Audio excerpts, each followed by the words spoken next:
Hi everyone, আমি সঙ্ঘমিত্রা। তো কালকে কেকেআরের খেলা ছিল। কালকে বৃষ্টির ওয়েদার বলে আমরা আর ইডেনে যাইনি, তো ঘরেই খেলা দেখছি। তো দেখো খেলা শুরু হয়ে গেছে আর খুব সুন্দর খেলছে। রাসেল কিন্তু খুব সুন্দর খেলেছে। প্রত্যেকবারে রাসেল একটু বাজে খেলে, কিন্তু এবারে খুব ভালো খেলেছে। যখনই 6-4 দিচ্ছে, দেখো আমার মেয়ে একা একাই চিৎকার করছে। আর দেখো এই যে 6 মেরেছে, তখনই ও রাসেল রাসেল করে চিৎকার করছে। আর আমার বোনটাও ছিল, আমরা সবাই মিলে একসঙ্গে খেলা দেখছি। আর দেখো এই যে কেকেআরের খেলা শেষ, ওরা কিন্তু 206 করেছে। ঘরেও একটু আনন্দ করলাম। মাঠে গিয়ে তো খুবই আনন্দ হয়, কিন্তু ঘরেও আনন্দ করলাম। এই যে বৈভব কিন্তু এসেই আউট হয়ে গেছে। একে নিয়ে একটু চাপ ছিল, কিন্তু এ আউট হয়ে গেছে। খুব সুন্দর কালকে কেকেআর খেলেছে, আমাদের তো খুবই ভালো লেগেছে। আর 4টে খেলা আছে, 4টের মধ্যে 4টেই হয়তো জিততে হবে।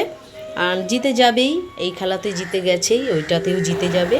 এই যে ভালো লাগলে লাইক কমেন্ট করে দিও। আমার ছেলের সিডিটা দেখলে তো।